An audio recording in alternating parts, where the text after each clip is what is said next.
Okay, so in this video, we're going to go over the steps needed to pour your epoxy top coat on the MR-1 machine base. So for those of you that are considering whether you want to do this step, as we've said, we strongly recommend purchasing the epoxy kit. It just really makes a nice, hard, durable surface over the concrete base. And that provides a lot of benefits. When you've got chips and coolant and things flooding into here, it provides just a really good path to your corner drains. You can flood the epoxy right up to the top here. It's also, very durable and clean, and it provides a really good seal around here to just really keep all the coolant and chips in here. So I've got one over here that we've poured the concrete on. We're going to go over the steps needed to do it, and we're going to show you guys all that. So the first thing I want to go over is all the tools that you're going to need for this step. So first we'll start with PPE. You're going to want a good mask. Epoxy is very volatile. You don't want to really breathe in all those fumes. Another thing too is a good set of gloves. Nitrile is preferred. Latex will work. You're going to need a 5/32 Allen key. You're going to need an old screwdriver, something flat bladed, something that you can kind of scrape with. That's going to be used for the prep. You're going to want some masking tape. A good scrubbing brush. This is going to be used to just remove kind of all the loose bits from the concrete so that we get a really good adherence of the epoxy to the base. You're going to want a paintbrush. We're going to cover this, but one of the first steps you do is we're going to paint on the first layer to this and let that dry for a few hours, and then come back and we're going to flood the epoxy top coat. And then another thing that's super helpful is having a good mixing cup. A lot of home improvement stores, you can actually buy these where they'll have mix ratios on here. It just makes it really easy to know exactly. Epoxy, the epoxy kit that we sell is a 1-to-1 mixture. So, you just got to pour one part into equal one parts of the other. And then lastly, you're going to need your epoxy kit if you purchase that from us. So what this is you've got two parts in here. We have a part A and a part B. And this is special epoxy that we use for this. It's not just normal epoxy you can go buy, online. It's specially made to flood in and level into this. And so another thing that we include is each epoxy kit that we sell. It will come with a pigment and dye syringe. This is already pre-mixed. So we'll cover the steps in this, but basically we have 3 ball bearings that are also in this bag that we're going to put into part B. And what you do is throw the bearings in there, inject the dye and the pigment, shake that up for a few minutes, and then you get that nice color instead of the translucent color that it comes as standard. And then lastly, it always helps to have some good shop towels around. If you get epoxy where you didn't want to get it, you can wipe that off quickly. So the next step now is we're going to prepare the base for painting on that top coat. Okay, so the next step that we're going to do here is prepare the corner drains so that they're ready to go for pouring the epoxy. So you're going to want to grab your 5/32 Allen key, and in the assembly step, we installed the 2 cap screws here. This sort of holds the corner drain in place when we poured the concrete. So what we're going to do is just remove these cap screws.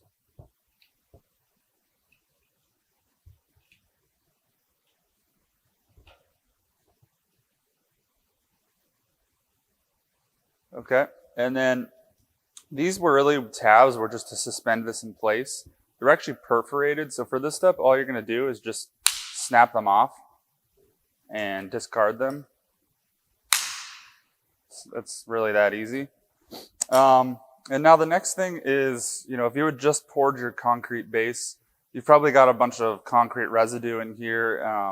You probably got concrete adhering to these edges and things, especially this flat surface here. We really want this clean. This is where the corner drain mesh sits. We want a really good seal against that. Another thing too is when we go to pour this epoxy, the last thing we want is epoxy getting down into our drain. So what you really want to do here is you can leave the masking tape that you had installed before, but just come around with that scraping tool and try and remove as much of this as you can, just to get that really good seal that we want against there. So then once you kind of got this prepped, what you can do is get, an air compressor or something like that, kind of blow all the debris out of here. Then you can remove the masking tape that you had installed for the concrete. Well, and what we're going to do is we're going to put some new masking tape down in there, get it really nice and sealed. And another thing we're going to do is we're going to tape on the inside of here, just to protect, the last thing we want again is any epoxy bits sitting on this edge that we got to go break off after that are going to prevent that mesh from sitting on there. So I've already got one prepared over in this corner.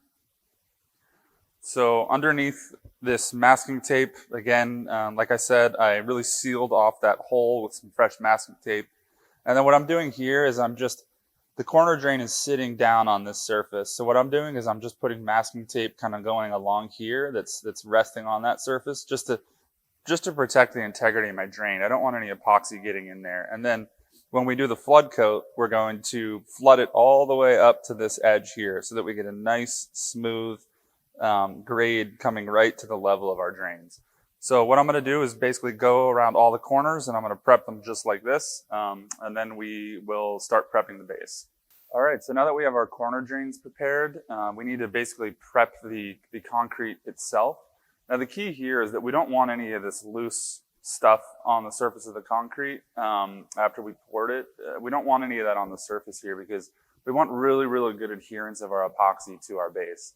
Now your mileage may vary here, depending on really how well you prepped at the previous step in the concrete. The key there is that if you left a lot of water on the surface and allowed that to kind of dry with the cream, then you're gonna have quite a bit of dusty stuff on the top. Admittedly, when we did this one, we were up against, the end of the day and we sort of troweled it early. So we do have like a little bit of dust that's gonna come off here, but nothing too bad. Really the key in the concrete step is to really remove all that water and get a really, really nice troweled, sidewalk-like finish. It's gonna make your life really easy here. So what you're really gonna use is a good brush that you can, put some good scrubbing force into. And all I'm gonna do is go around the surface and I'm just really gonna, put your dust mask on. And it doesn't hurt to have, glasses too if you're getting a lot of dust in the air, but basically just back and forth, scrubbing like this. You'll see some dust coming up. That's normal. So I'm gonna go around and do that basically everywhere. Some other areas too that you want to consider along the edges. The epoxy is going to flood up along this edge, so we really want that good adherence to the base.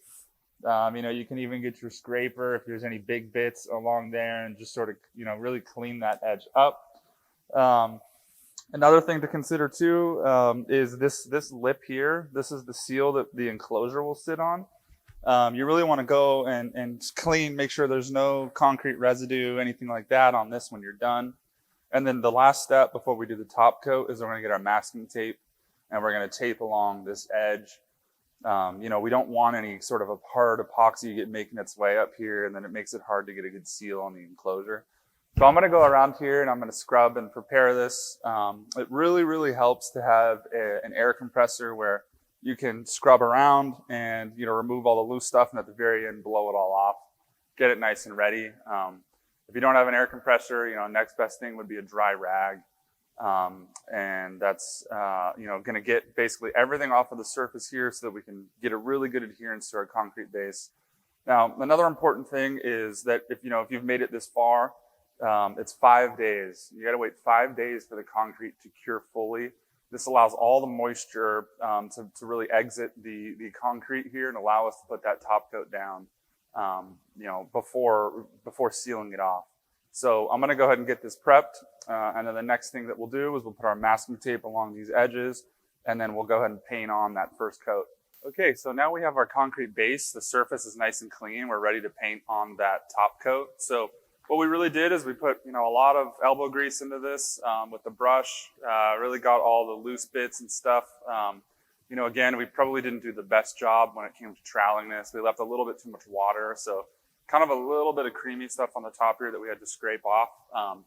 Really easy to avoid all that if you follow along during our concrete pouring video, if you really dry all that water off and trowel at the right time when you can come back and you can really get a nice finish on there. It's going to make your life easier here for the prep. Another thing I didn't mention too is a nice tool to use when you're kind of getting all this loose stuff off is if you've got a shop vac, either a shop vac or air compressor can be a really good way to kind of just make sure that you get this really clean and blown off before you do the top coat. So the next step now is what we want to do is get our masking tape again, and we're going to tape off the flange that goes all the way around the chip tray here. So what this flange is used for is if you have the enclosure and you plan on installing that, that bolts onto this, and we put a silicone seal around this when we install that. And so we want to avoid there being any epoxy sort of getting up here and causing just not a really good flat seal along here. So what I'm going to do is just take my masking tape, and I'm going to go around the whole thing, and I'm just going to tape that flange off. Simple as that. And then once we finish this, we got our bases ready. We're going to mix our epoxy, some of it, and we're going to paint on that top coat. Okay, so in this next step, what we're going to do is we're going to mix the pigment and dye into the Part B epoxy hardener. So the reason we do this is that the epoxy normally is going to come translucent, so when it cures, you can actually see through it. That's not really the finish we're going after. So what we do is we mix a syringe for you guys that has a dye. It gets it to a nice sort of dark medium gray color. So what you're going to do is you're going to open this bag that you get. It comes inside the epoxy kit with the syringe. And then we also give you guys 3 steel bearings. So what you're going to do is open up your Part B, drop the bearings in there, and those are going to help for mixing this. And then the last thing you're going to do is remove the cap from the syringe.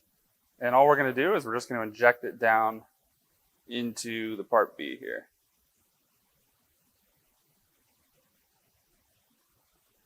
All right, you can make sure we get all of it into there, okay? And then what you're gonna do is put the cap back on, and you're gonna shake this up for a few minutes until you get a nice dark color on here. And then once you get that ready, we'll be able to mix a little bit here, and we're gonna paint on our seal coat.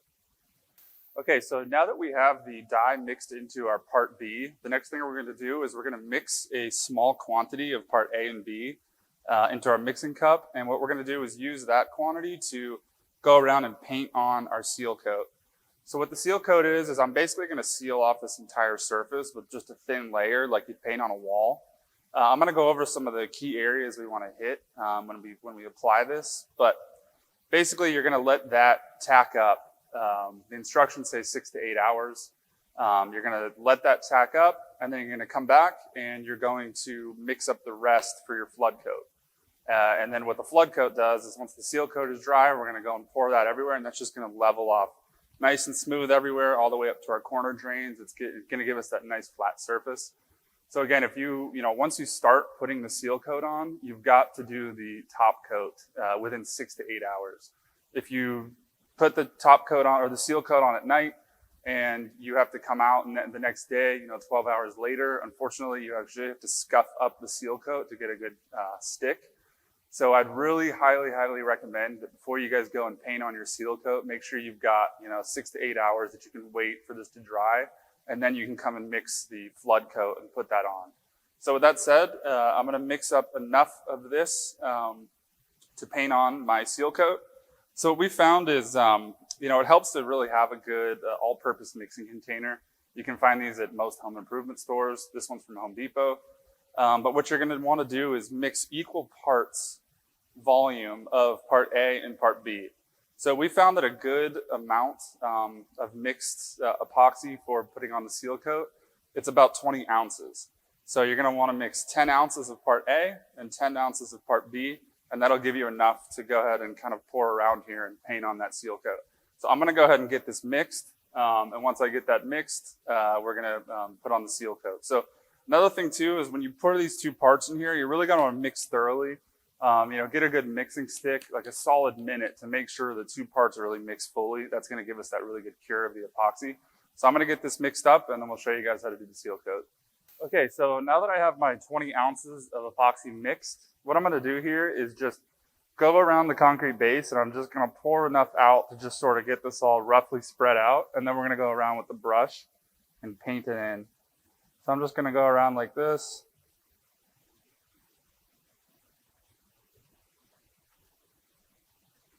And again, what this is doing, this seal coat, is it's really sealing off the surface, everything in the concrete and below it. We're going to get nice seals up against our chip tray right here so we don't get any moisture getting down in there like coolant. So I'm really just going to go around the entire thing here, and again, like you're painting a wall of a house. We're just going to spread this around everywhere, and it paints on pretty easy.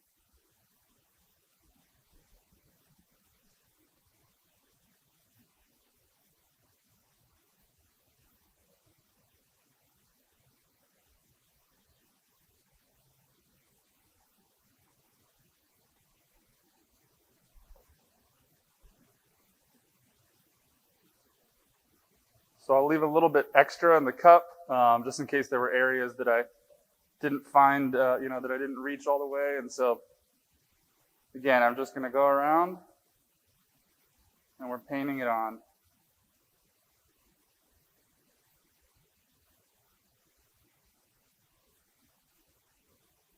So some areas to really consider, getting that are important are when you're getting around the base plate.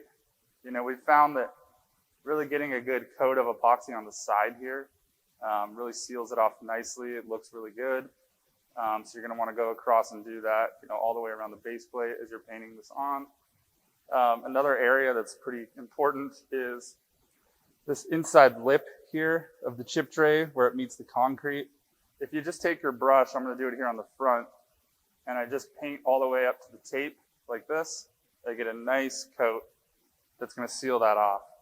So I'm going to go around and I'm going to do that basically everywhere around the tray. All right, so what we're going to do now is I'm going to go around and I'm going to get this all painted. We'll show you what that looks like. Again, once I have this all in here, we have about 6 to 8 hours. We have to wait for this to tack up. Once that's done, we're just going to mix more epoxy, and then that's the fun part. We get to flood it in. I should say the fun and the easy part, and that's basically it. All right, so as you guys can see, we've got the seal coat painted on here. It took about 10-15 minutes, not too bad. While this is getting set up and tacky, now would be a good time to, if you got any shop towels or anything like that, if you're a little bit messy, on the base plate or around the sides, go ahead and wipe that off now while it's easy to get off. Other than that, you're just going to let this sit, again, for that 6 to 8 hours.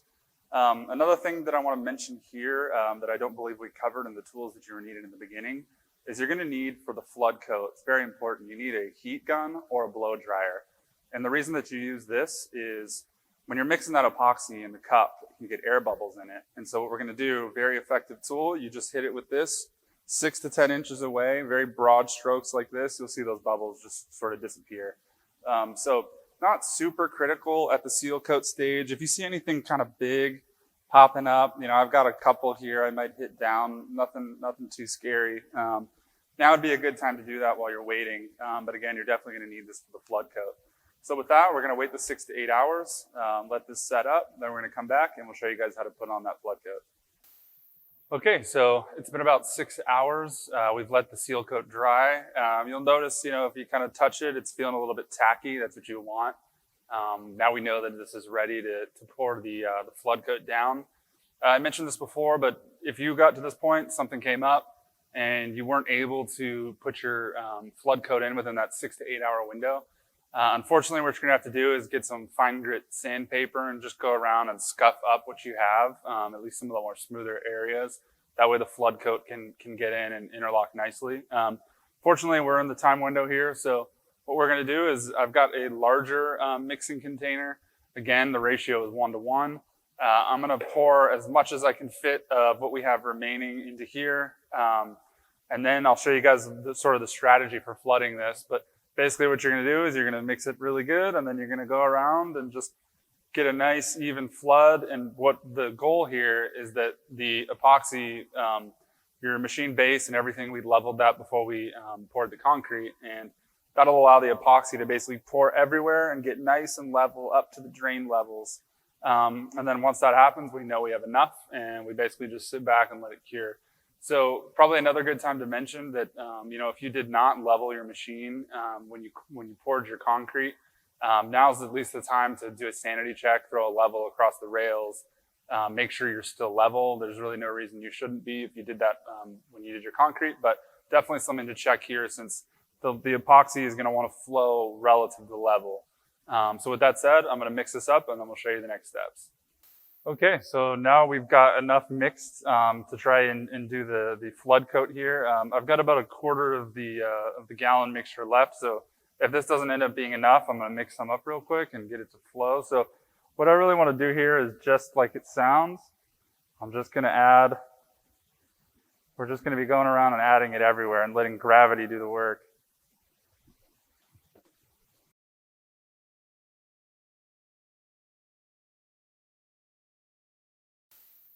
Okay, so while this is kind of making its way around, I'm gonna go and finish dumping this. I can tell I probably am gonna need a little bit more, so I'm gonna mix that up and then let this kind of settle a little bit. All right, so now while I've been mixing this, the initial quantity I put in is starting to level out nicely. It's also showing me where probably some of the spots I need to fill in a little bit better. So I'm just gonna go around and do that. It's likely that you won't need to use the full 1 gallon kit. So at this stage, I'm gonna be a little bit more sparing with where I put it. And again, just kind of let the gravity do the trick.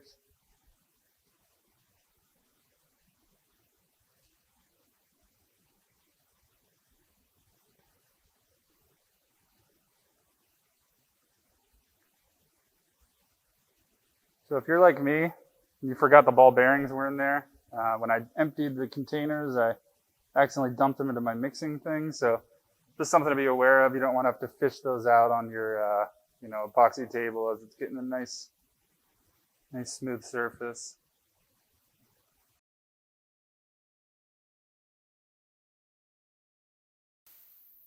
All right, so added enough there. I'm just gonna kind of sit back and watch what it does, make sure it fills in pretty much all of the low spots that are remaining.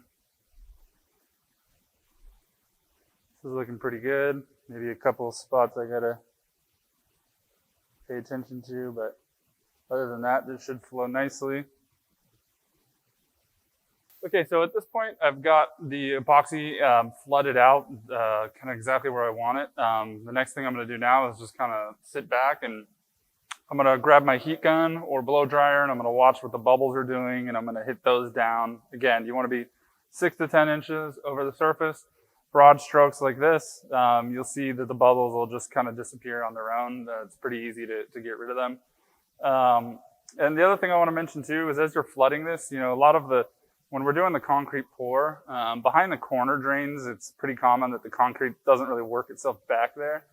So when you're flooding your epoxy, like it should work its way back in there. A real easy way to guarantee that is just to get in here and pour with your epoxy just behind each drain, just to make sure that it's all getting where it needs to go.